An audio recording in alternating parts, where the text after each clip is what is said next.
Okay, calm down. You got rivers, man.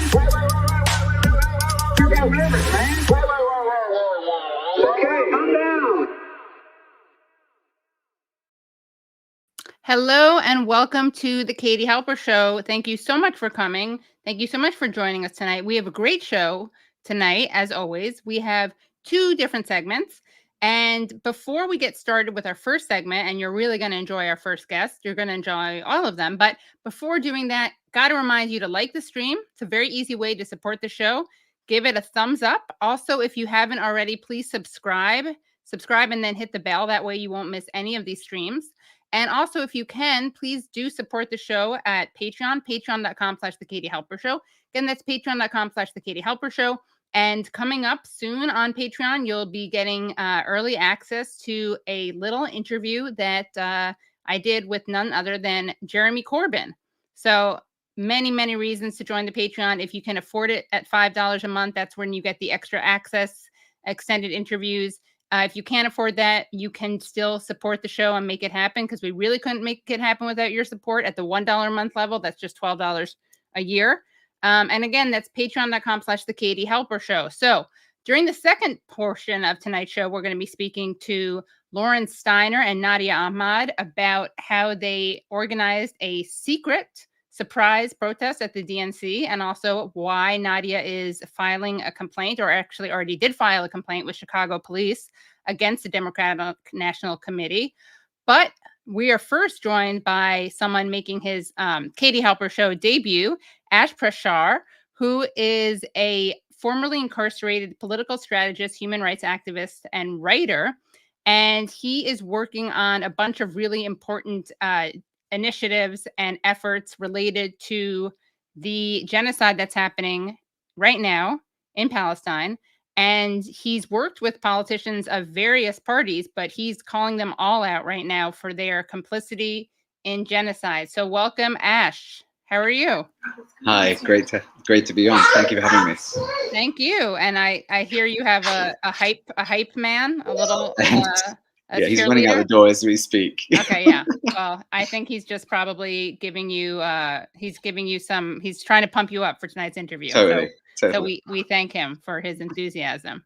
So we have so many things to talk to you about, but let's start off with a really important and interesting campaign that you've been working on called No Tax for Genocide. So please tell people about this. Yeah, like the US, the UK has significant responsibility under international law to prevent a genocide, right? We both know we're all signed up to these acts that are the UN, but also in the UK's case, they're signed up to the Rome Statute of the ICC. So they are under real orders effectively by laws they've passed to actually prevent what's going on in Palestine right now. And they, like the US, have provided cover for Israel. They've continued to provide material support. And until the beginning of the year, everyone here was protesting. There was direct action, of course. Some of the biggest direct action that's been happening in our collective movement has been in the UK. You've seen all the weapons factories shut down, the LB ones in the UK. But people are frustrated, right? What more can they do? So we discovered, using international law, but also UK law that they've actually enshrined, that you can legally withhold your tax in the United Kingdom if they are committing or aiding and abetting in war crimes or crimes against humanity, one of which is genocide. So one of those laws happened to be the ICC Act itself, which says they are, that you cannot aid and abet a war crime, you cannot aid and abet genocide or ethnic cleansing. And the second act that makes the connection to tax is the Terrorism Act, because the Terrorism Act isn't just what we assume as terrorists, a single act of blows up a bus or whatever. Terrorism is also a state, an organization, something like that can actually be complicit in those war crimes. So in this case, Israel.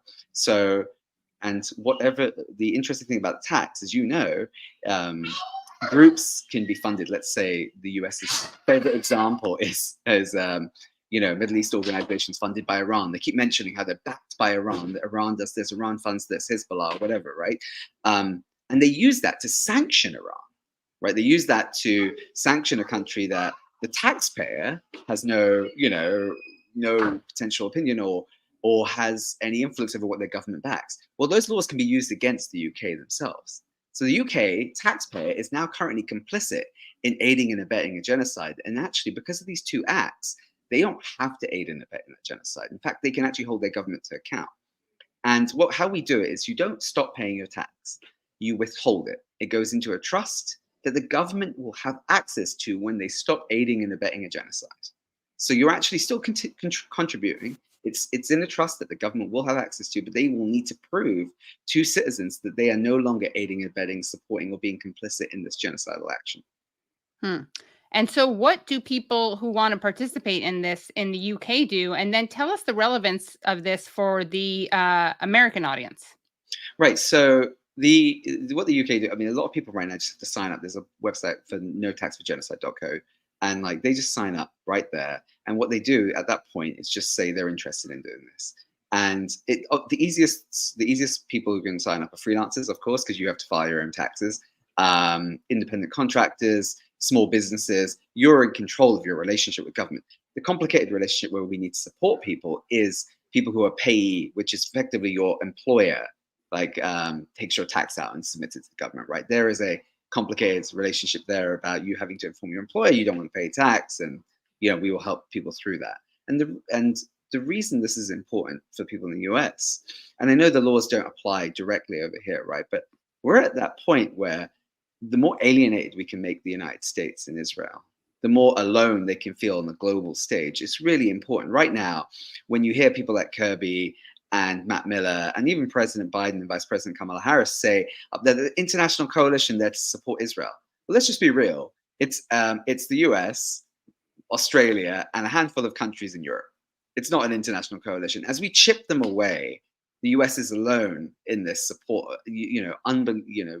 As Kamala Harris said at the convention, they will support them no whatever, come hell or high water, they will support them, right? So the more we can make them feel alone, and politically and militarily, the more powerful any resistance to this action against Palestinians is, right? So if Britain pulls out, maybe ports shut down. It's already happening in Southern Europe, right? Italians won't dock. The unions are leading that, not the government. Spain won't dock. The government is actually saying they will not dock its Israeli ships, right? And then you see what's happening with Yemen in the Red Sea. So you're already seeing what impact that's having on the Israeli economy. Now, the two big allies to the United States and Israel are Germany and the UK.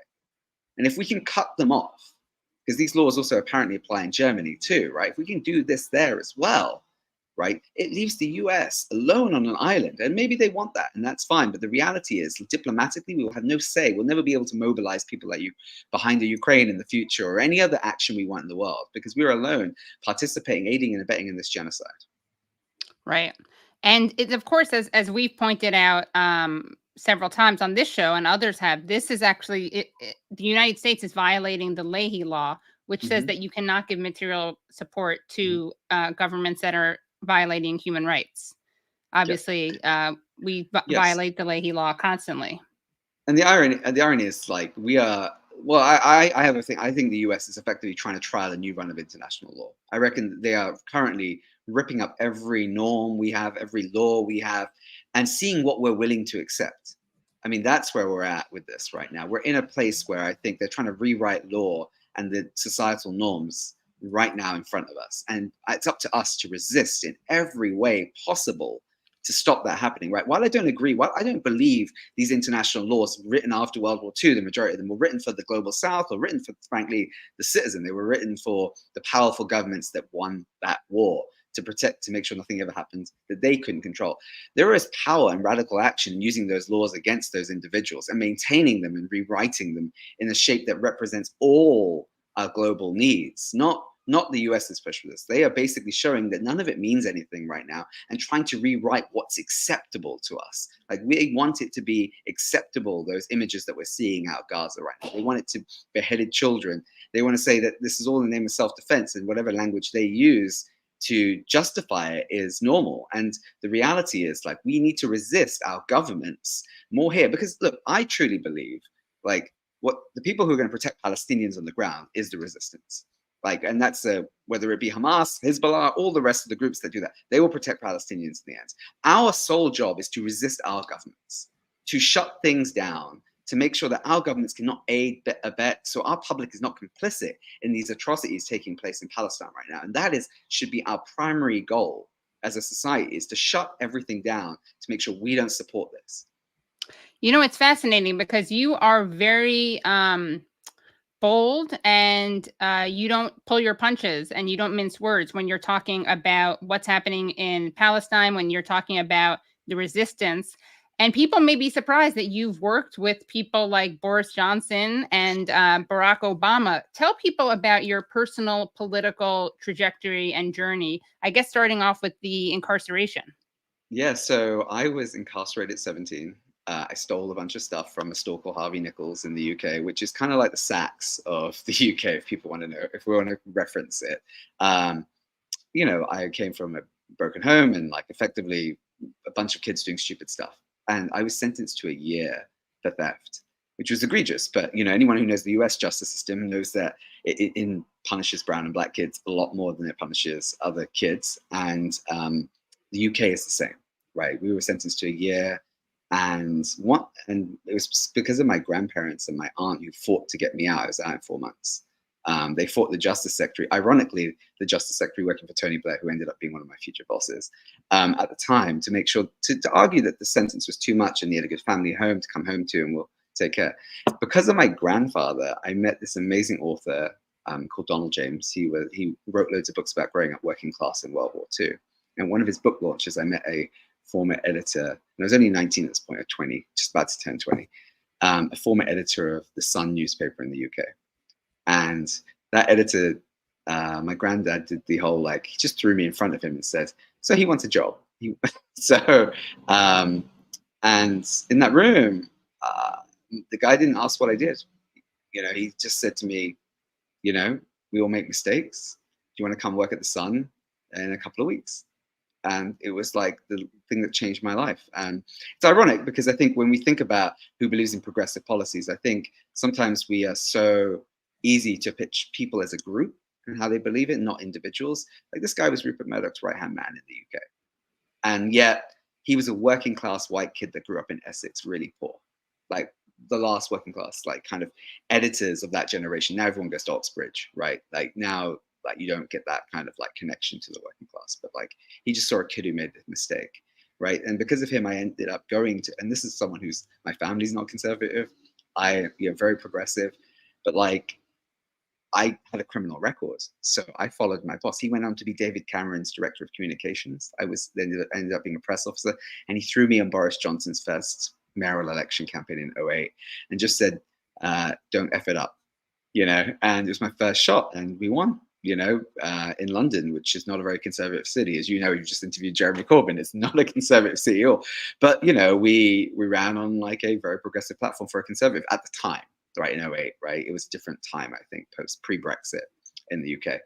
And that changed my stars, you know, doing that. You know, I came out here, worked on the first Obama campaign. And I went home, and this is, I think, the war criminal touch where I got my first experience of really understanding Israel-Palestine. Was I got a job working for Tony Blair, first as in his organization when he did a lot of governmental work in West Africa, but then to work for him as the Middle East peace envoy. And it's the first time I experienced Palestine, and I was sent there. I did a lot of work based in the UK first, a lot of work in the wider region. But then I got to spend a great deal of time between Tel Aviv and the West Bank for 3 months. And I saw apartheid. I saw apartheid firsthand. And you know, once you see it, you don't go back and you make a choice, right? I having been through oppression and incarceration myself, understanding what the systems do to me, watching that happen to ordinary citizens on the street was just not in my DNA. I could not sit there and take it, and I resigned. It's very easy to continue going blindly into this stuff, but then at that point, I was, you know, I had enough. Like I couldn't sit there and go there. And even the work itself, I realized over time. You know, we do meetings with the PA, we do meetings with Israel, and we never really communicate what the PA wanted, right, to anyone, and it really never mattered. So it was already playing out, and then seeing it firsthand on the ground, it was just too much. So I left my post. Since then, done a whole bunch of other campaigns from justice reform and other political leaders. I worked on the last presidential campaign for the current war criminal, you know, Joe Biden. So, you know, worked for Michael Blake, who is, as a lot of people know, was the vice chair of the DNC, worked to get out the mobilize. You're going to laugh. It's mobilize formerly incarcerated people to actually vote for Biden because of the whole his history with that space, with the crime bill. Clearly won. I'm not saying that it's me. It was just a great campaign at a pivotal moment where I think everybody, I don't think Biden won the campaign. I think everybody in the grassroots won the campaign because they were so horrified by the alternative. But the reason I went back to what I'm doing in Palestine is just have a unique experience with it. I have luckily still tons of diplomatic connections, both in Europe and the United States. And, for me, it's really important really early to challenge the narrative. What you're doing and what everybody else is doing is fighting back, challenge the narrative, because the reality is, if it was just up to our broadcasters, as everyone would think Israel is the victim of constant attacks from everybody else. It's literally social media, people, journalists on the ground in Gaza, and people fighting on shows like this and everything else, and talking about what's actually happening and who actually is committing crimes. That's the only reason that we are seeing a balanced view of this, a real view of what's going on, frankly. And so what were some of the most shocking, disturbing, important things that you saw when you were in Palestine? I mean, the checkpoints, right? That's the part. It just reminds me of prison. I know there's so much more. I mean, I saw someone get assaulted for no reason. They just explained to me that the person was didn't have the right ID, but why are you assaulting the person at the checkpoint? You're dragging him, and we're flying through on diplomatic cars, and I'm I can see this. This is insane. And also just watching the actual construction of settlements, seeing it happen in the territory that's supposed to be, if you did believe, I mean, I don't believe in two states, but if you did believe in two states, which is supposed to be Palestinian territory, and you're seeing these, and the UN body that were there, the Middle East Peace Envoy, just turning a blind eye to this and letting it happen, and not objecting, actually going, okay, this is cool, but not again. Not again. I mean, how many other times was it already happening? This is 2011. This is way back then. I mean, as you know, it's accelerated rapidly since then. But it was so obvious to me. The checkpoints to me was one of the most, because obviously we are protected when we're working for that. So we're in a specific crew of people and taken everywhere we are with UN officials or Middle East Peace Envoy officials. But going there on the ground, the times you could see it was the checkpoints, because we were flying through and you could see the assault. You could see people getting assaulted. It was there was no reason that every checkpoint I could see. Over the course of those 3 months, I could see skirmishes between people. And I'm saying skirmishes, I mean that as in IDF attacking innocent civilians. Right. It's not ripping really hijabs off women. It's not a skirmish. Right. It's literally IDF bullying women. It's kicking stuff at children. It was one guy getting hit by the butt of a gun. I'm this is insane. It's happening at every checkpoint. And I just couldn't for the life of me. Once I started looking into it myself when I was on the ground, talking to Palestinians that I was working with, once they knew that I wasn't totally the enemy, they were oh, this is what's really happening. Because I think like every person, naively in my 20s, the late 20s, I wanted to think I was going there to do something good, Right. And then when you see it on the ground, you're oh, the system really doesn't want to help Palestinians here. And what did you see working inside the system that was most shocking to you, most disturbing, the thing that you really want people to know about, having worked with Boris Johnson or Joe Biden? Yeah, I mean, it's just the law doesn't mean anything to them, right? The law literally doesn't mean anything to them. And the scary thing for me is we as a society can accept that's what the right is but the reality is it's everybody.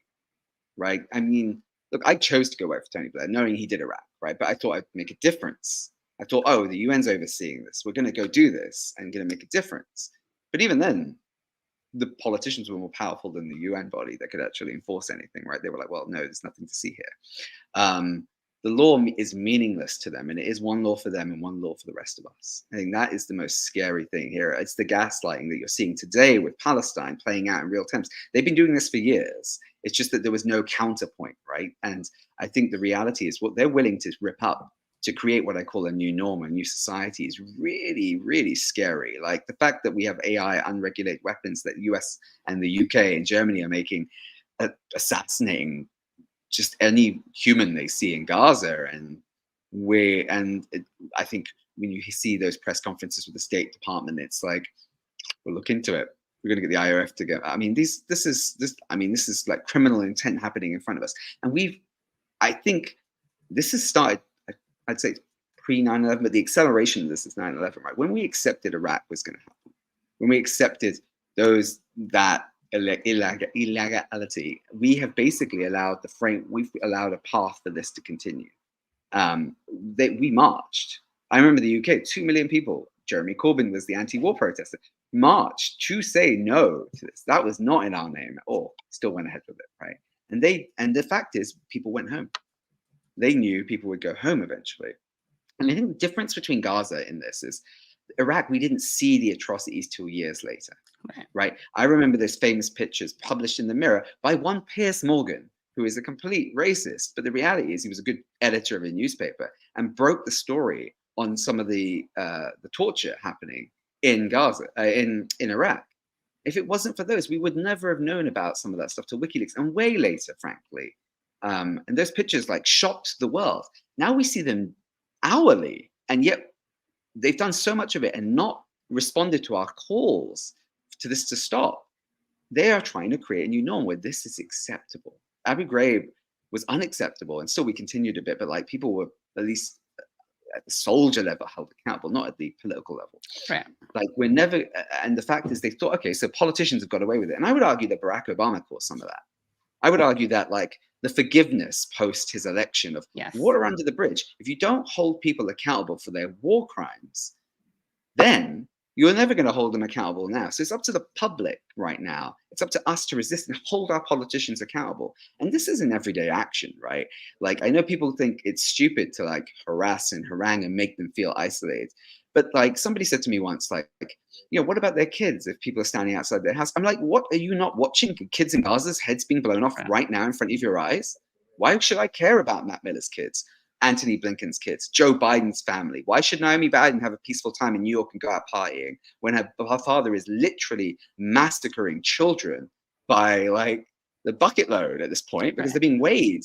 Like, because there's no body left. Like, this is exactly the mentality they have. So why should they know peace? Why should their families know peace? That's what we should extend it to. The resistance should be against making their life, and making it, because can I also say, people go to me, it's not the officials, it's not the extended, like, we would never forgive the Nazis like this. We look back now, I know people be like, it's every one of them. It would have been every one of them. Right? The same people right now who deny that any of these other people are responsible. And that's including the AOCs and the progressive wing of the party, right? And that includes all those people who've claimed and feigned that they care about Palestinians over these years. They are all complicit in this, and they should never know peace. And they should never be welcome in institutions, never, if possible, if they are going for employment after they shouldn't be getting jobs, be appointed on arts boards and things like that they love to do. And in the end, and some of the things we're working on in Europe, hold them accountable legally. And that's the most important thing, right? We want to make sure we're going to send a message in the end that they will actually be held legally accountable as war criminals wherever they step in the world outside the United States of America. Because unfortunately, our Supreme Court has passed something that allows them to get away with all of this recently. But the most powerful thing about that, about radical use of the law, Katie, is that that means foreign courts, which have always been nervous about going after another citizen's politician, because it should be up to that court domestically to go after them. Look at that Supreme Court ruling and say, okay, now you can prosecute them here. And that's a really powerful use of that law that they think will protect them. Yeah, and of course, you made me think of Obama when he said, when you mentioned Obama, you made me think of how he said, yeah, we tortured some folks. I mean, it's like mind-blowing that it's so easy for him to say that, right? The guy who droned, what was it, every 20 minutes droned somebody in the Middle East? Like, it shows to me that like he never cared about any real settlement there. He never really cared about the people in the Middle East. It was just about being elected. And you can see the same with the future of the Democrats, right? We have AOC standing on a stage and yet like saying all the things she can about supporting Israel, like all that. Had the chance to call for an arms embargo while she was up there or stopping it all, but then the next day does like interviews with Gen Z correspondents saying, I want to I want a ceasefire, like the bullshit, depending on what audience she's talking to, she can't hide it forever. Like, and it's not just her, it's the whole progress, it's her staff, it's her, like, it's the people who work for her chief of staff, it's the progressive people that people like Walid Shahid. Like, these people are like undermining everything the Palestinian movement cares for. I mean, you only have to look at the debacle with the DNC, right? How are you gonna sit there and like have these progressive people helping you as the uncommitted vote, right? And then there's people going to come on and talk about that, right? But at the same time, they're like they're basically saying Israel has the right to defend itself. Right. Like AOC, I think she FaceTimed one of the leaders of the uncommitted vote while he was down. She was like 100 feet away in the bloody event. Why couldn't she walk down there? Like, these people are complicit, and they are not your friends. Right. My time in politicians is like we have made them like celebrity. We have made them like rock stars of the 70s and 60s before us and 80s before us. We idolize people who don't actually care about us. They are there to keep a job, like anybody else in society, right? They're there to keep a job, and they'll say what they need to do to keep that job. And until people realize that, they're going to continue to, like, the fanboy club around like the AOCs, and like even President Obama still has a massive fan club. Like this, like, they can do no wrong. Like, where have we lost our critical thinking on this? Like, do you all have to experience trauma and oppression yourself to realize, wow, they can be bad? Yeah, it's really disgusting. And one of the cool projects that you're working on, and which gives money to a very good cause, by the way, is you have these war criminal playing cards. Yeah. And what's interesting is I didn't even remember this. So let's take a look at this, because this was inspired by some really disgusting playing cards that were created around the war in Iraq. Yes. So when 2003, President Bush's military created a deck of cards that British and American soldiers were handed.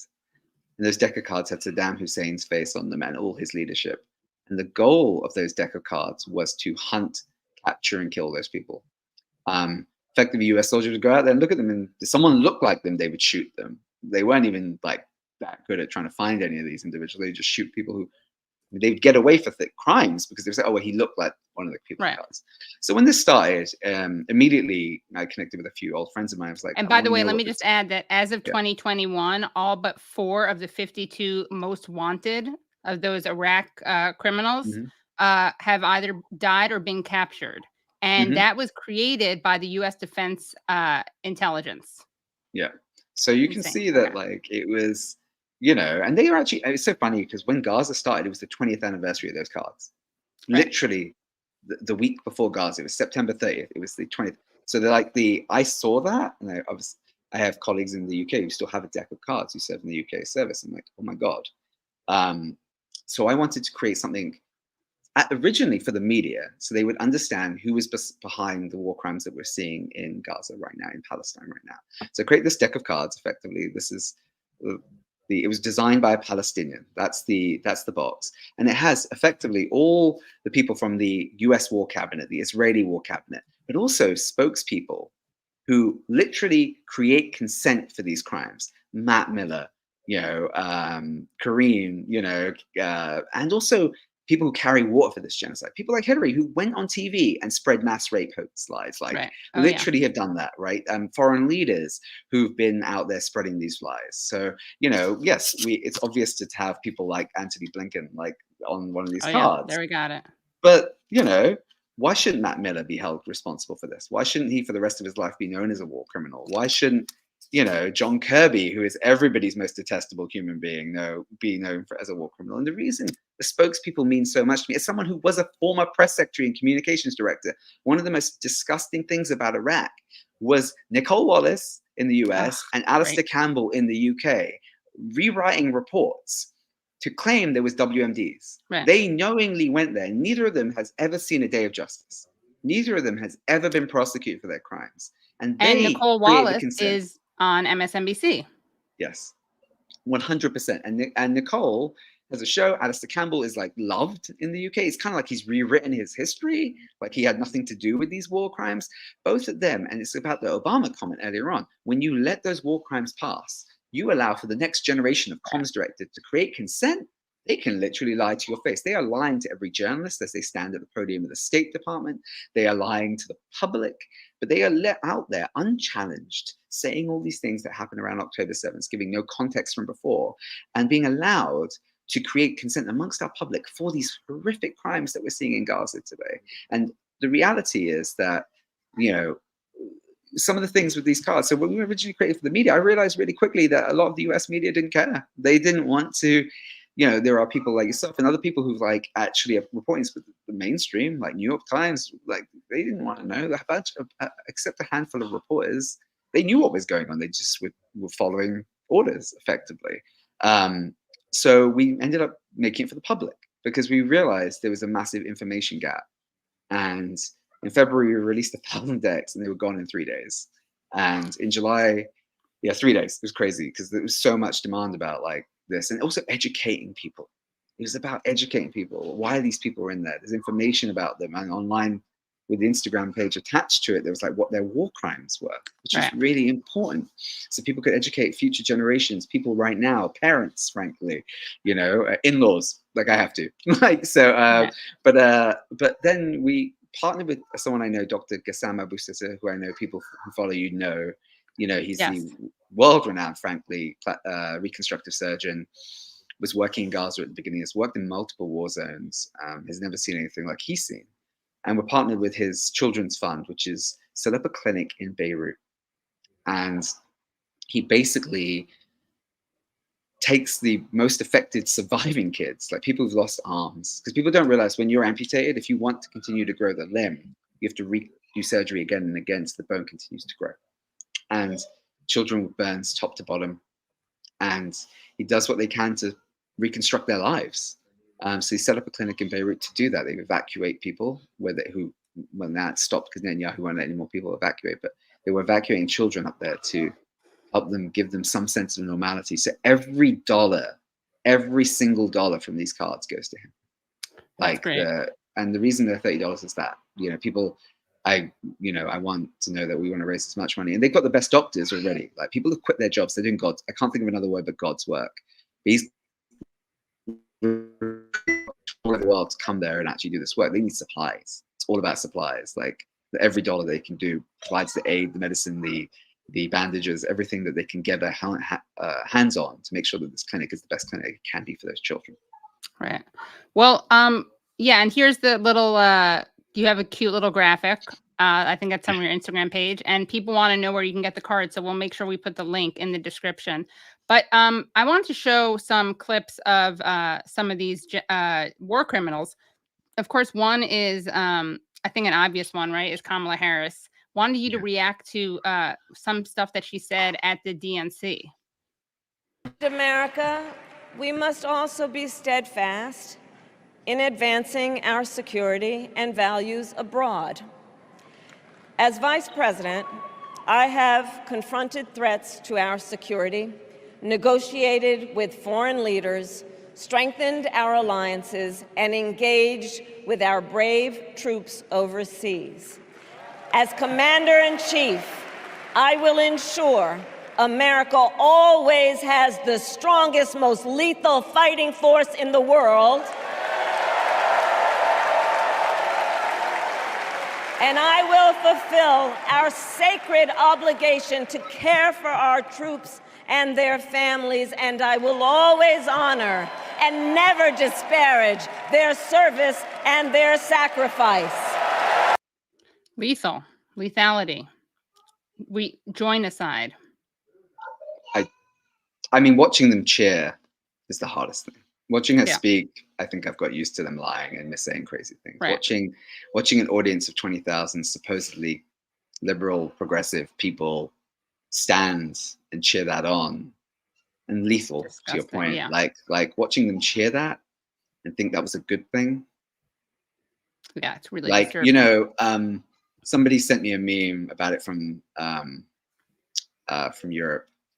It reminded him of the scene where in Star Wars, where the senator, where they attack, try to take the emperor out, and then he turns the republic into an empire, and they applaud the end of democracy. The people there applauded the end of, and it's literally that. I mean, people think about how Trump is going to do this and everything else, and that context was already set, right? But like, we have been losing our rights through Bush to Obama to Trump to Biden, and now Harris will do the same, continue that. Like, we are slowly losing things. And frankly, if people talk about like this horrible thing of this project in the future that the Republicans are going to do, it's already happening. Like people talking about Project 2025 like it's like some horrific thing. I'm going to give Obama 2 bits of credit. At least under his Justice Department, they would challenge horrific Republican laws that were passed in Louisiana, Mississippi, or Alabama or Florida. Joe Biden's Justice Department hasn't challenged any of the trans laws that are passed, anti-trans laws. He's not challenged any of the abortion laws. They've not taken any of them to court. And you could say, oh, well, the Supreme Court's not going to help. Challenge it. It can be delayed. Lives are saved when you delay those laws being implemented, right?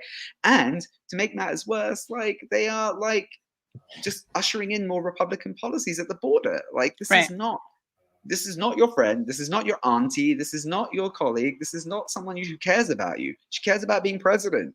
Right. She is moving to the right quicker than George Bush. Like, it's mind-blowing. Her policy on Israel is to the right of George Bush. She's the third or fourth most highest funded person by AIPAC. They want her in office to continue to slaughter Palestinians. And the reality is that, like, for a lot of people, the comfort of an American life means bodies everywhere else in the world. And that's what they're willing to sacrifice so they can like go to brunch without thinking about whether the Republican in office is going to take their laws away, right? The reality is there's a lack of understanding of what's going on around us right now, which is already fascism. Like we're already living in it. The idea that we're not living in it. We have police, as you know, you and me both live in New York, like that are unaccountable by any measure. They killed people, as we all know, since 2020 and before, and they don't get prosecuted, not just by the state or the city, by the Justice Department. We already have unanswerable, unelected people who police us, right? We have that thing. We have laws already being passed to restrict our rights to protest. We have laws that allow us not to say things now about Zionism, not even like about, I don't know, the use of the racial slur, which could be offensive, but Zionism, like, which is a political movement. All our rights are being slowly stripped from us. And the reality is people, when they think of fascism, they think of stormtroopers at the corner of streets. They think of the Nazis. They think of, being watched constantly. Well, we are being watched constantly. The reality is this is capitalist fascism. They still need you to brunch. The only people that disappear in capitalist fascism, frankly, are the people that stand up for everybody else. That's who disappears because they want noise. They want you to keep spending money so it continues to tick and keeps going and they can continue to extract from the rest of the world. And that's what Kamala Harris's vision for America is, frankly. Yeah, it's interesting. So Brad actually just texted me this. Let's play this side by side because a lot of people, as you know, are saying that, oh, Kamala Harris is a real breath of fresh air. She's not the genocidal Joe that we know.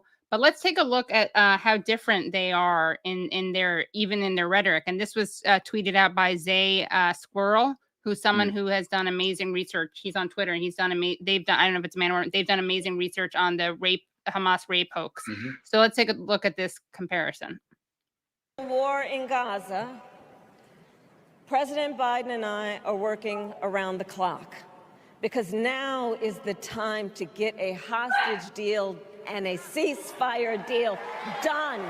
My negotiators of foreign policy, intelligence community, and like have been relentlessly focused, not just on a ceasefire that would inevitably be fragile and temporary, but on a durable end of the war. I will always stand up for Israel's right to defend itself, and I will always ensure Israel has the ability to defend itself. Israel will always have the right to defend itself against the threats to its security and to bring those responsible for October 7th to justice.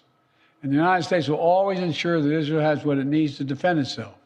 Because the people of Israel must never again face the horror that a terrorist organization called Hamas caused on October 7,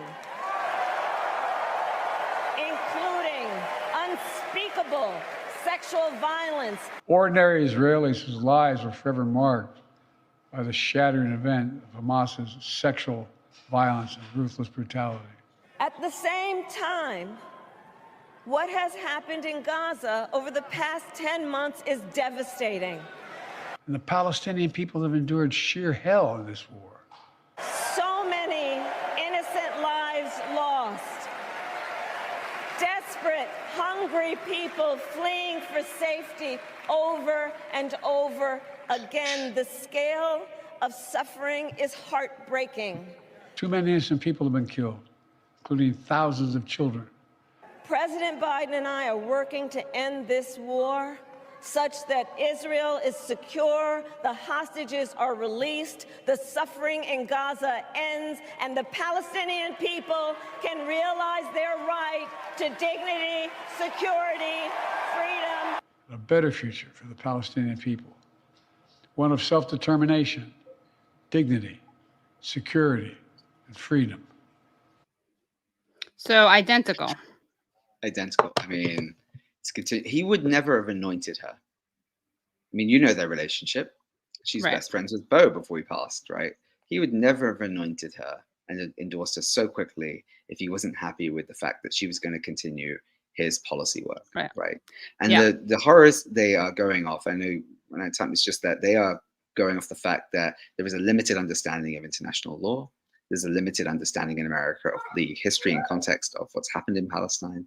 There's a limited understanding of who are terrorists and who are not, frankly. Like I love the continuation of the terrorist Hamas organization. Didn't the United States once call Nelson Mandela and the ANC terrorists? Yeah. Didn't they call the Viet Cong terrorists? Don't they seem to call every indigenous movement that wants to reclaim its land a terrorist group, right? And what about the terrorism of Israel? Right. So before, like, the reality is only about 30 countries regards them. And the common theme with all those 30 countries are they're white countries in Europe and America, white dominant countries. And the reality is they're the ones who treat indigenous resistance movements as terrorist organizations. The only terrorist organization here is Israel and its backer, the United States of America. And the world currently is being held hostage by the US, and that we need to resist at every possible turn on our streets, in our policy, in our work, everything we do to isolate both the US and Israel. Right. Well, I want to show one more video because we want to be inclusive and we don't want to, erase anyone. So let's show one more war criminal. And this is Matt Miller being questioned by Prem Thacker.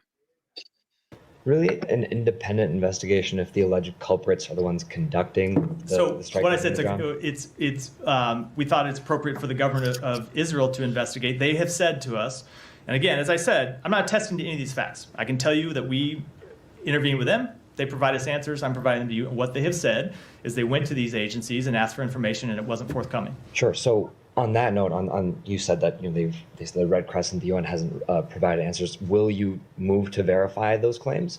It is not for us to do it. Look, I would hope that. Hold on. I would hope that those agencies can come forward and provide information. It's easy to do so. If it is in fact. If in fact they have information, they should come forward and do it and provide it, and we'll be happy to look at that. So, yeah, shout out to that war criminal. Yeah, it's really interesting. I do think him and his colleagues in the media who just write everything need to be brought up on charges of incitement to genocide. Because, by the way, for people who think that can't happen, just take a look at Rwanda.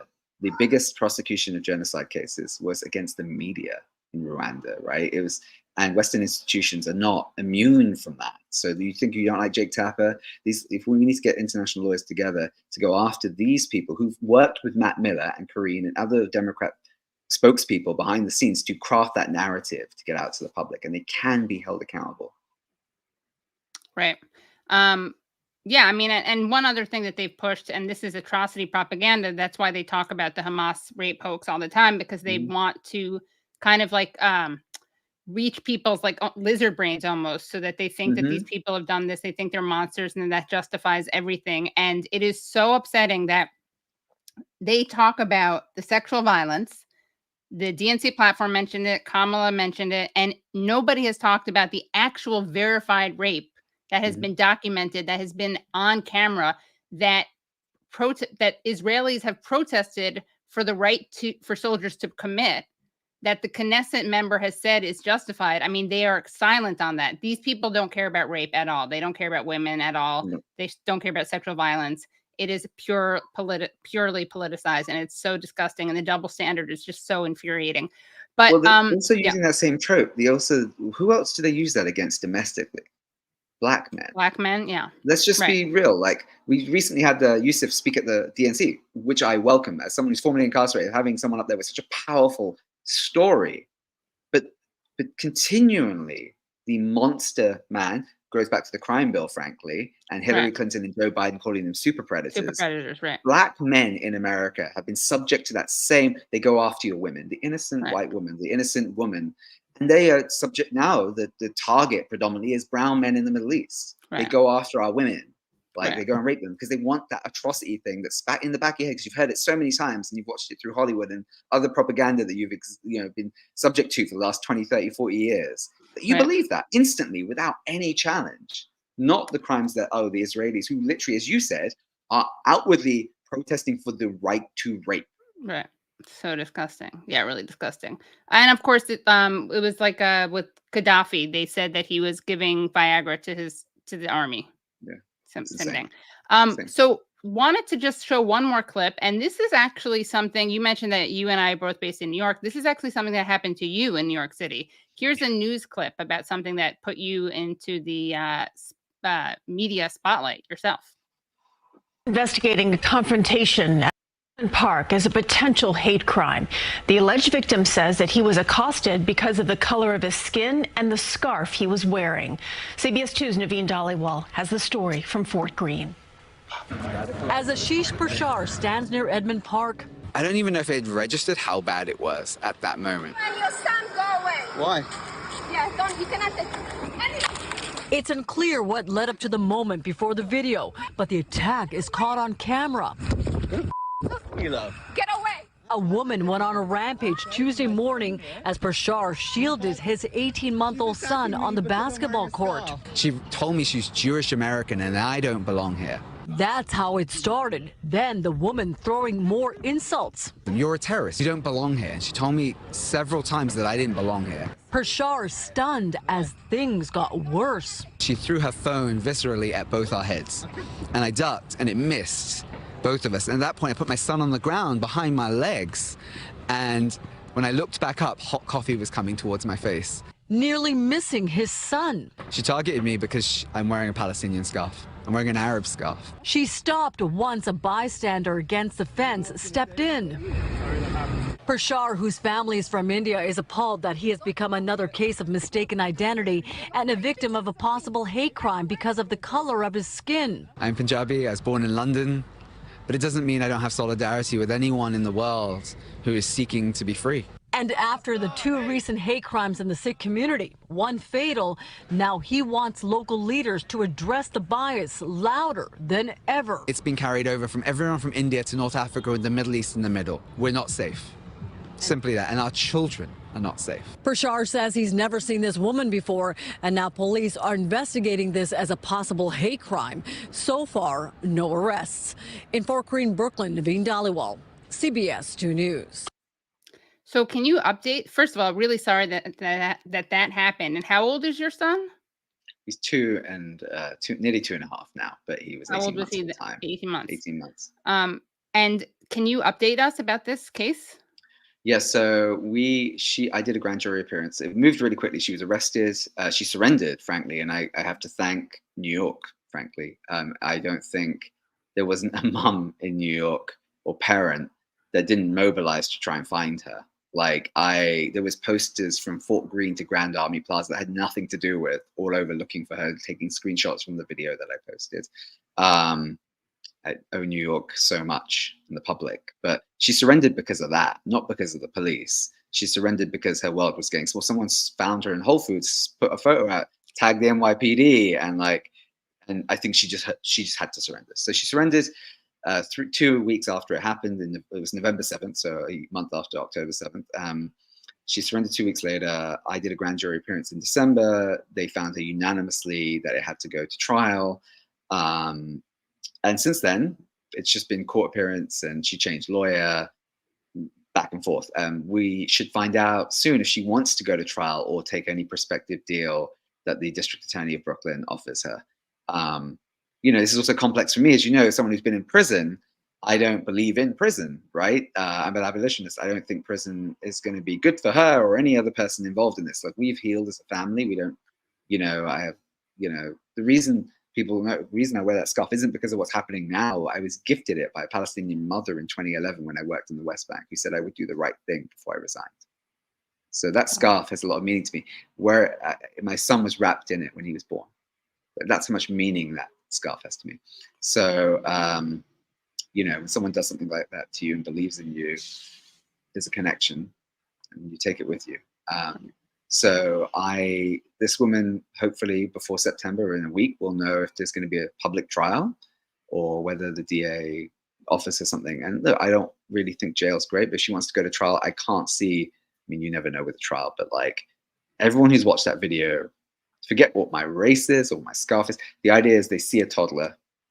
Yeah, it's just insane. And she attacked him. And the reason people are like, are you sure it wasn't just you? And like, look at the way Israelis are attacking Palestinian children. And she's Israeli, not she's just Israeli? Jewish. Like Wow. she's Israeli. She's dual citizen. So she went for my child. The second object was definitely targeted at my child. Or direction. She wasn't a bad throw. She knew what she was doing. And she said the comment. I think it's in all the coverage of New York Mag and everyone who covered it, which I hope someone burns your child. And then she attempted to do it. So I have no doubt that she tried to target our little toddler, at the time. But I said back then, like I said on camera, but also I went further. I was like, what a lot of media edit out is I blamed President Biden for the environment that we had built. For the first month of this, Palestinians were demonized here. Yeah. Anyone who looked like them was demonized here. And the beheaded babies lie that he put out, despite the fact that his own staff told him it wasn't true.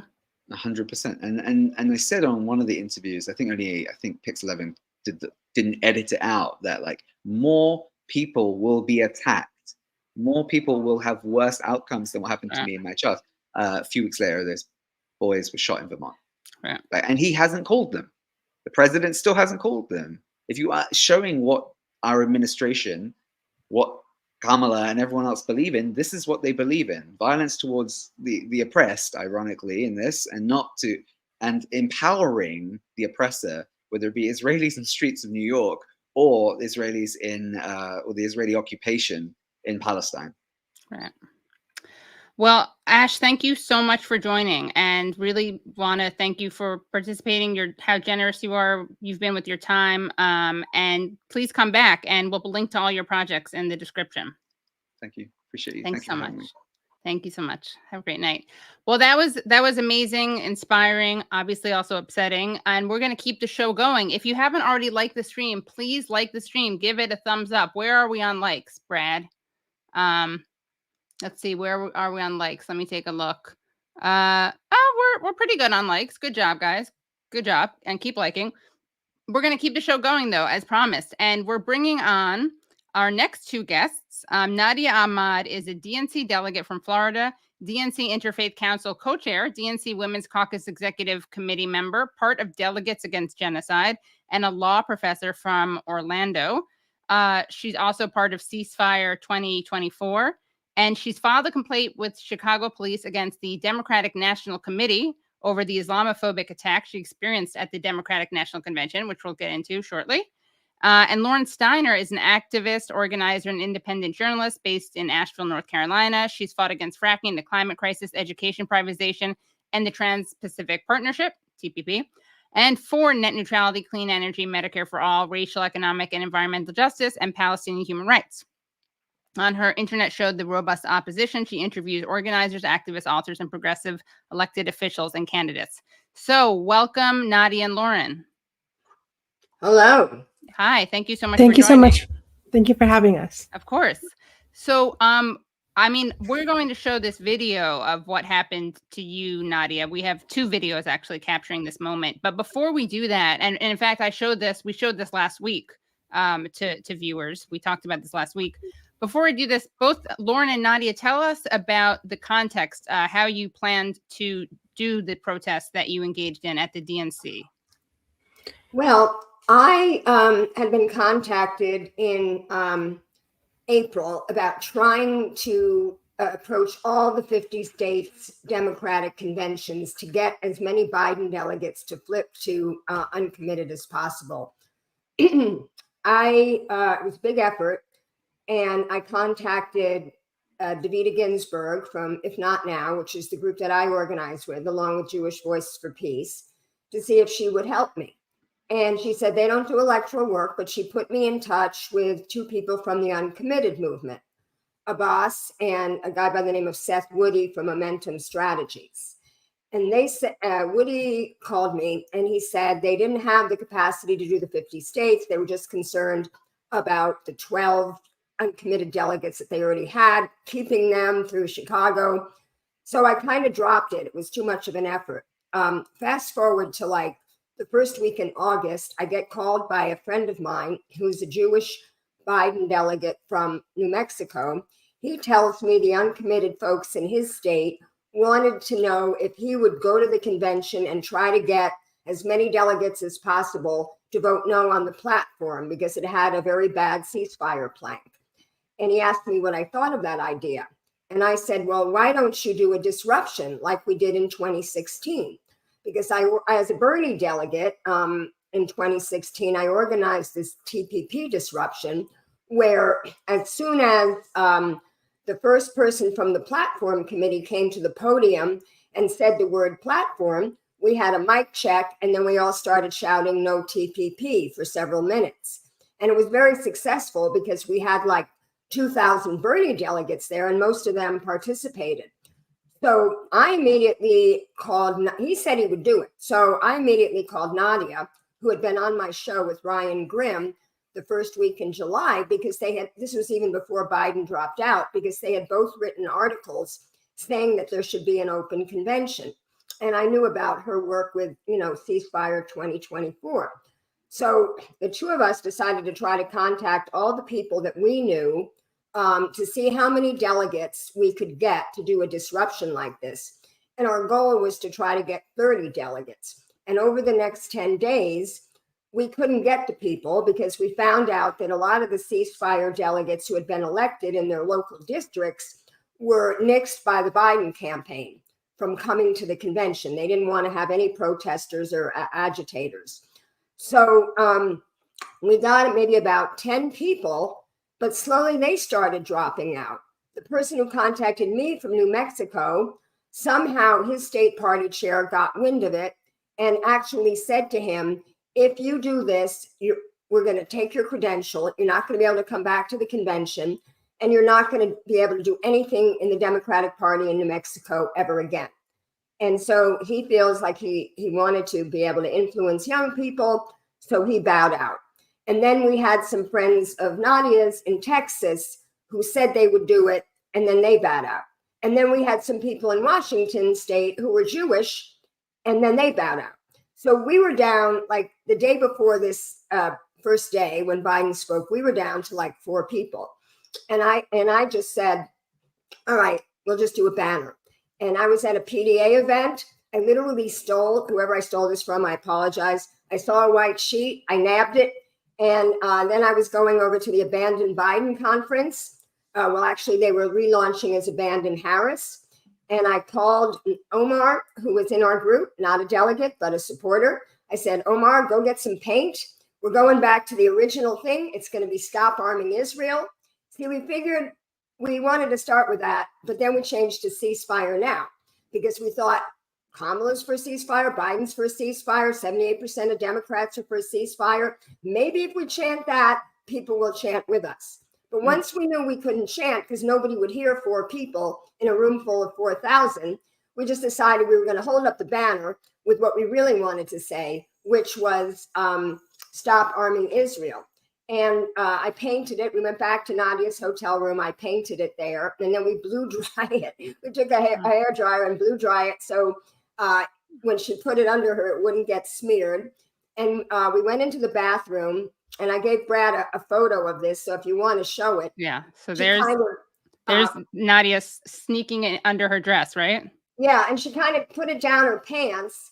And she actually had her daughter there. And her daughter was dressed up in this beautiful outfit. So we figured, who's going to bother a Muslim woman in a hijab with her cute daughter with a beautiful outfit?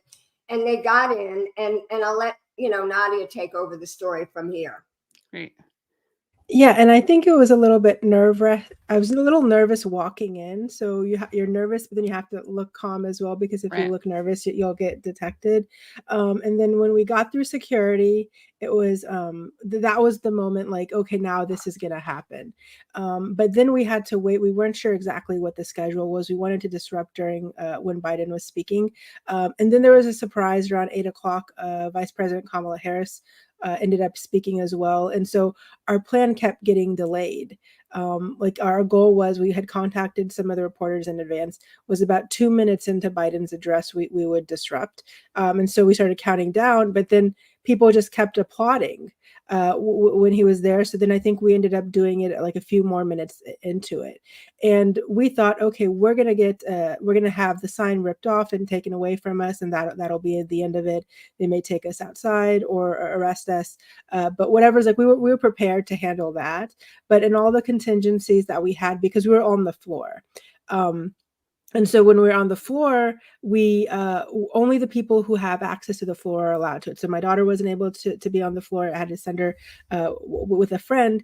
And when we got to the floor, it's just like this, like, sheer euphoria for Biden. All of us were really kind of disgusted by that, because this is essentially like a rubber stamp on the genocide that is happening in Gaza. And when we decided to unroll the banner, it was really like, I think we were down to like, we're going to do it in a minute. And then Liano told me, no, we need to do it within 10 seconds. And so then countdown 10 seconds. And then I held up the banner, and it was, and then started counting again, how long, like hold it up for a minute or two and do that. But then I just kept counting and counting. And then in the meantime, the banner is like humongous. It's like a bed sheet, right? And I'm tall, but not that tall. And so I had to hold it over my head essentially to make it visible. And then as they were doing all of this, I saw from the side of my side that they started handing out very rapidly these "We Love Joe Biden" signs. And as they were handing out those signs, they were using those signs to block our sign. And they were doing a good job of that. Then they also started handing those signs out in the back where they had the box office where the people who attacked me were seated. And I didn't even realize what was happening because I can't see in front of me, and the people are attacking me from the back. And when I went back is when I really saw what was happening. I didn't know the sign was being used to attack me. I just like could feel something. And the first few times they hit me, I kind of fell forward and like fell into my chair. And then like our goal was, okay, we're just gonna hold the sign no matter what until they take it away. Like in that plan, like in the adrenaline and the energy of it, there wasn't a plan when people start hitting you on the head with the "We Love Joe Biden" signs. Like that just wasn't like planned, and we were just kind of like, I was like laser focused on just holding the sign at all costs.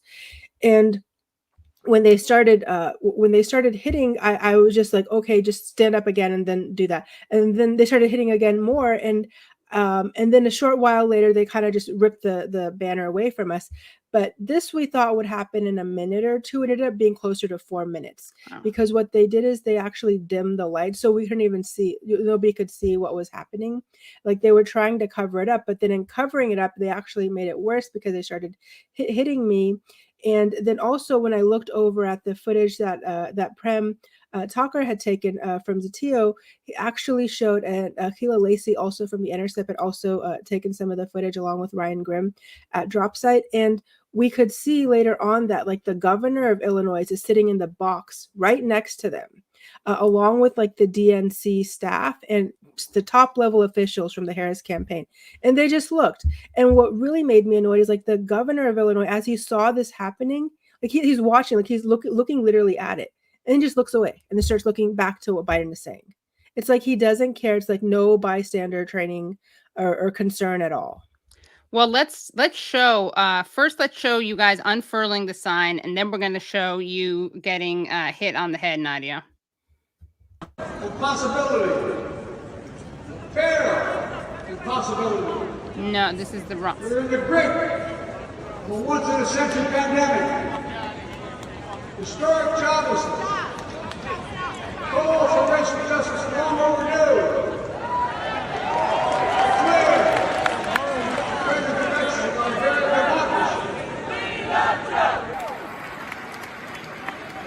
So that's them trying to block your sign with their signs. Yeah, that's where they're hitting me. And then we'll show another angle of them hitting you.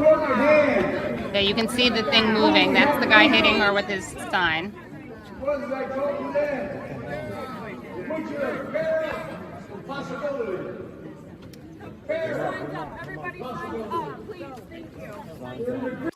Okay, now let's show the other one where you see you're getting hit in the head.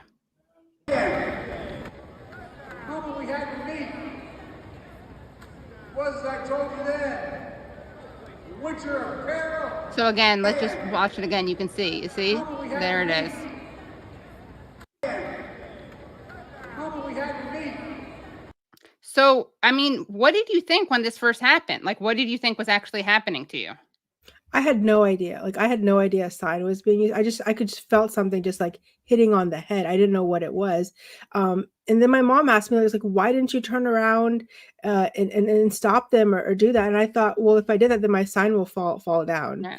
And I really wasn't thinking. And I was also worried, like, what would happen? Like, if I turned around, then I may lose control of something. And it's also like you're in a really tight spot. So even to like turn around in that spot, you can like lose your balance and Right. as well. So I didn't know what was worse, is to like kind of fall, because I'd already fallen one time.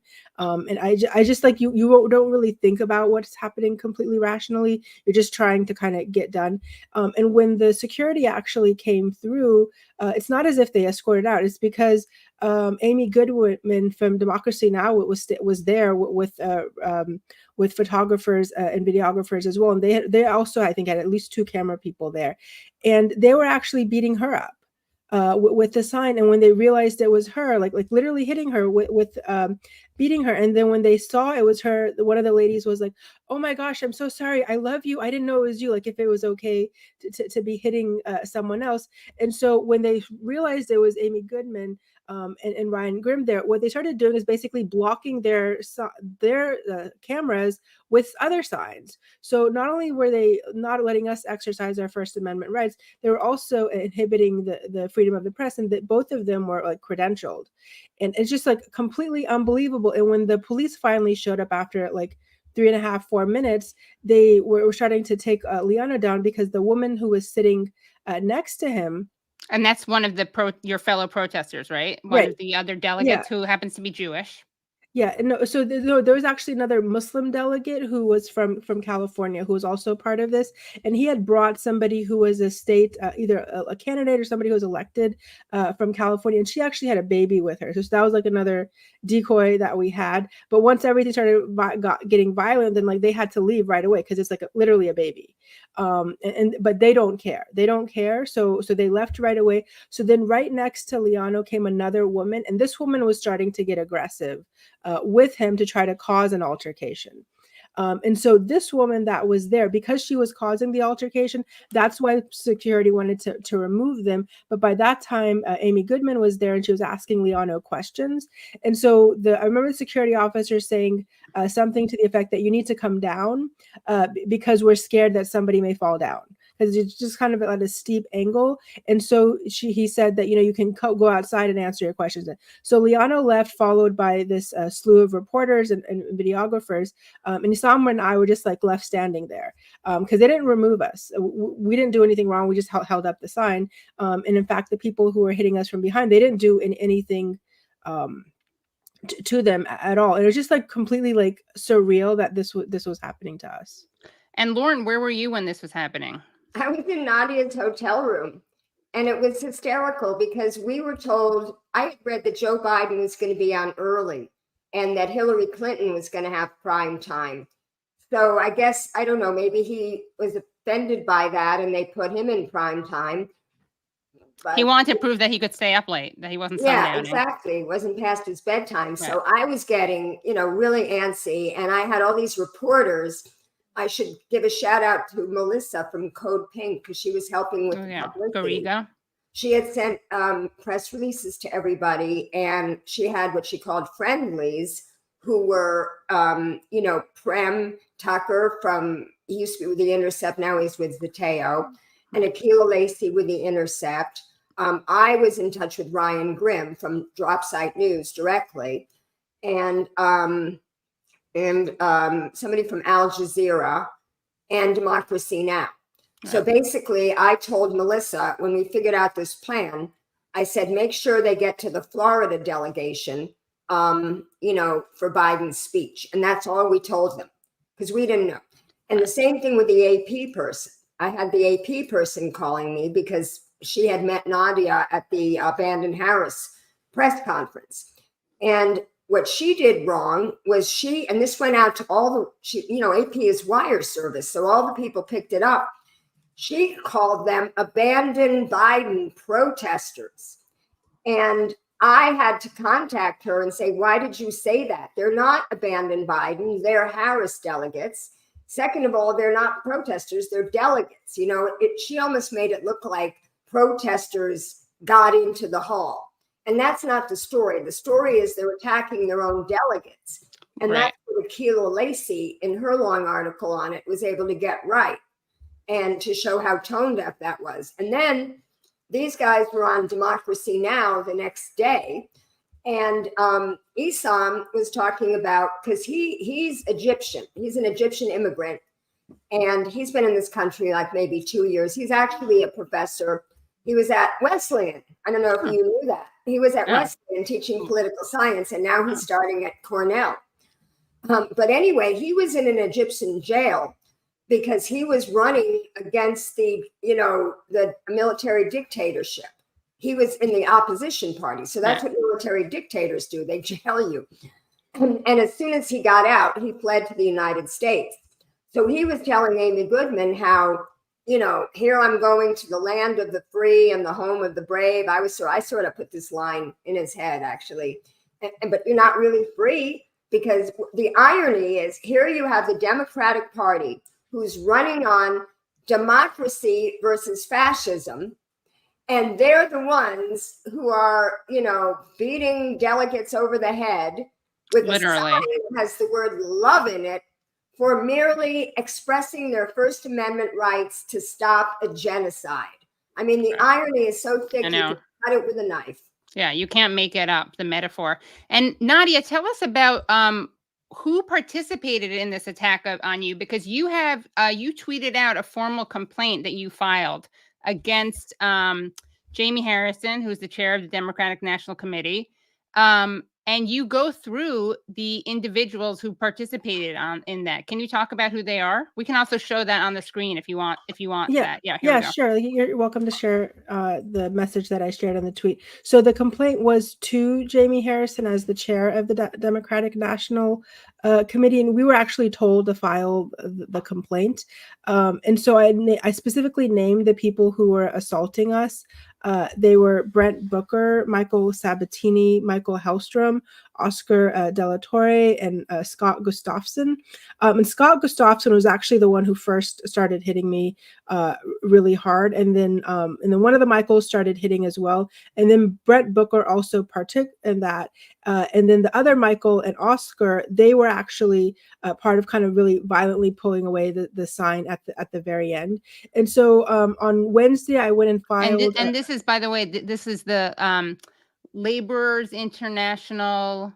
What is it called? Laborers International Union of North America. Right. And what one thing that's interesting is that is actually the labor union that it was sponsoring the DNC, and they had a big box office suite for them. And the way we were able to identify it is because on their box office, the seats had orange covers, like bright orange covers, and none of the other box offices had that. Like they were very proud in portraying that they were sponsoring. And in fact, it was even on the lanyards that are handed out to all the delegates. Like Leuna is actually listed on there, like it's Leuna and then DNC, like on all of the lanyards that were given out. So they were like a big sponsor in all of this. And what I felt is when the next day, when they took away my credential, just I was the only one who had actually been who had any like action taken. It wasn't done on behalf of the DNC. The DNC actually has a spokesperson on record saying that there was no revocation or impact to my credential. It was basically the Florida Democrats at their discretion deciding they didn't want to have me on the floor again. And the reason they didn't want to have me on the floor again is because I would identify those people, because they would be seated directly behind me. I also didn't feel safe going back there. because I didn't know what they would do to me. In fact, this labor union, as late as 2006, had connections to the mafia. With its New York chapter, and so I didn't feel safe going there with my head again turned to them, sitting in that same area. So I tried to also get a no contact order, which in the circuit court of or criminal court at Cook County. And what the judge told me at the time was that when I tried to get the emergency order, she's like, "Do you have any pictures of your concussion?" I'm like, "No, I don't have pictures of my concussion." Usually, you don't have pictures unless you've like been able to get a CAT scan in between.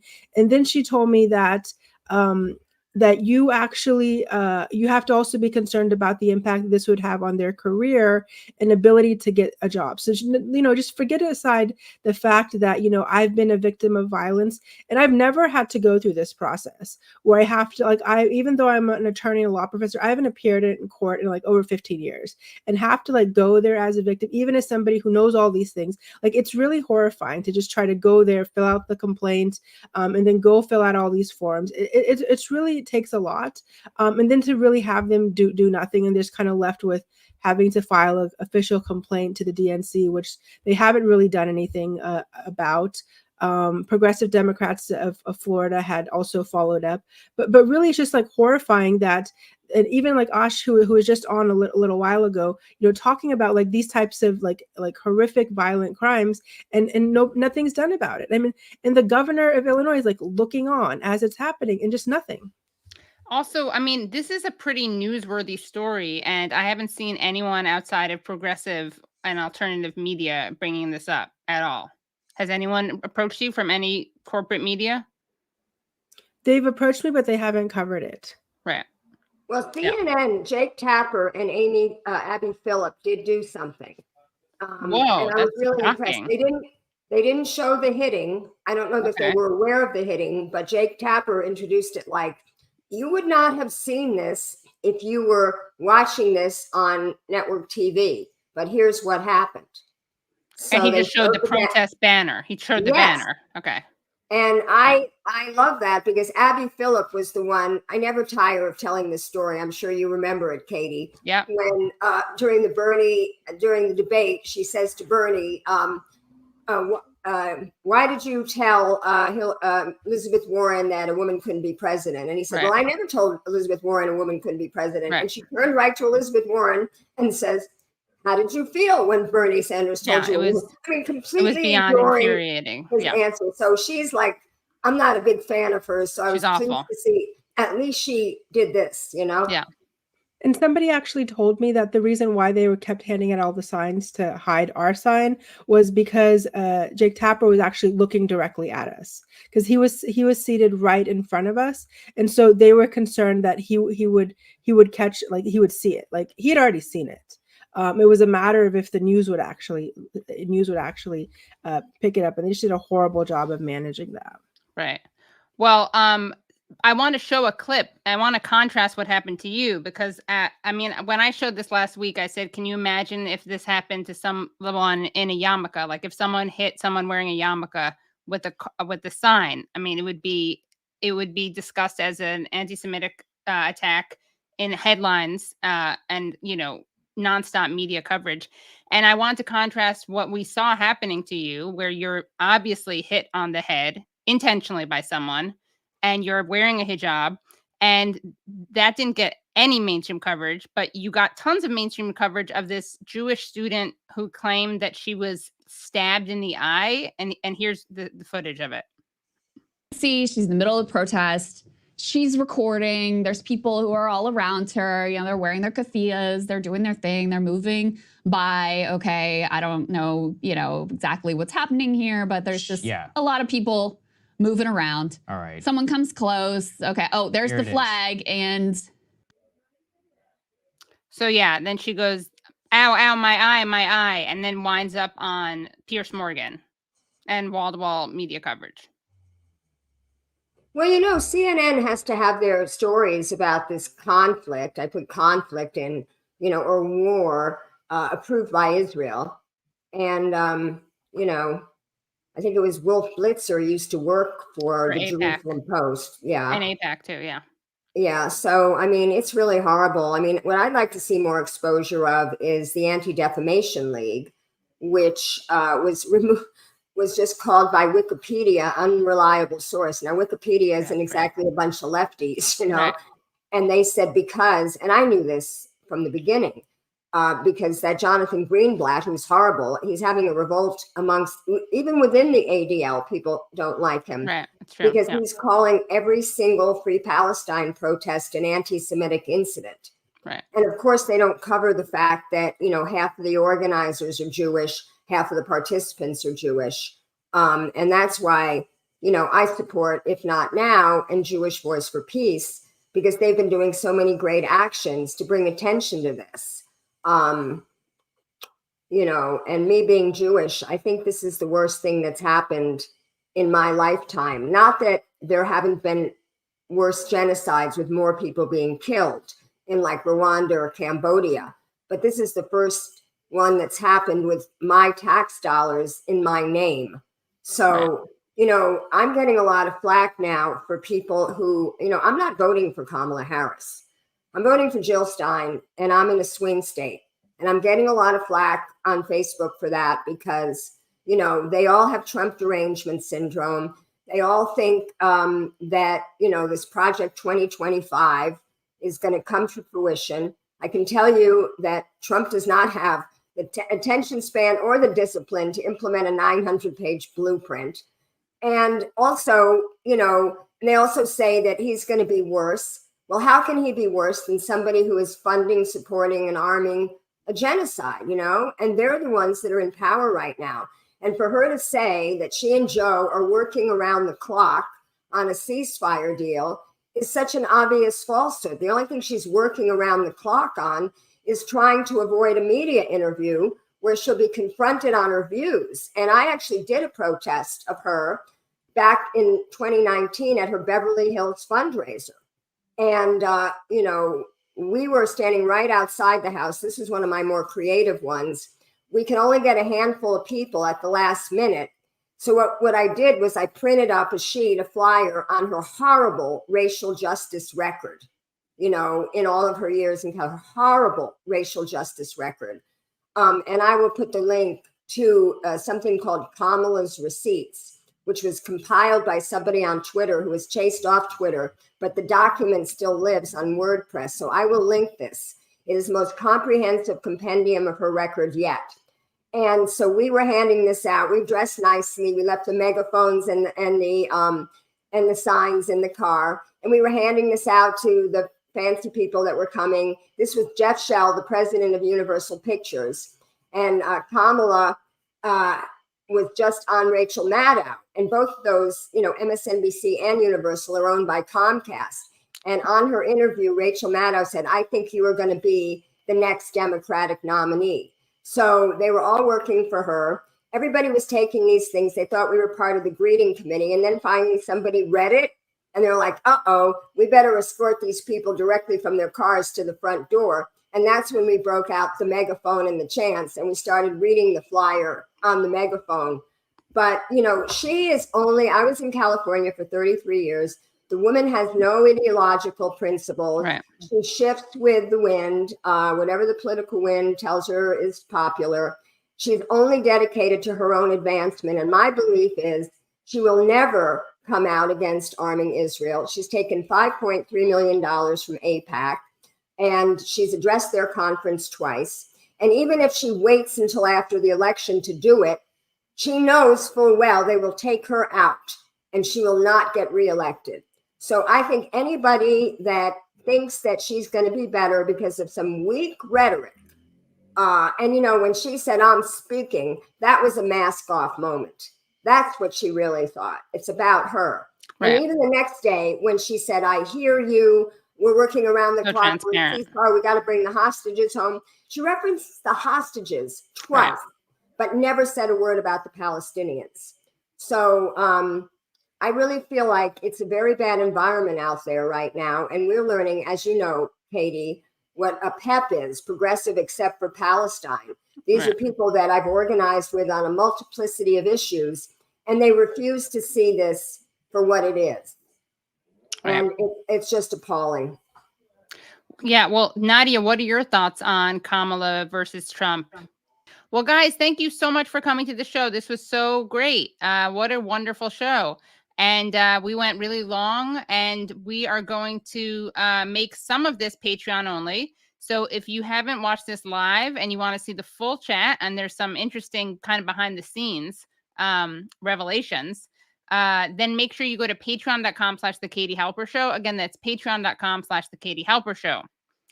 We're also going to be bringing you some more Patreon-only content, which is going to be early access to a part of an interview I did with Jeremy Corbyn. So again, and if you can't afford the $5 a month, please do become a $1 a month. So all it is $12 a year, because we literally couldn't do the show without you. And again, that's patreon.com/The Katie Halper Show. Thank you so much to Brad. Thank you so much to Phantom Fanta.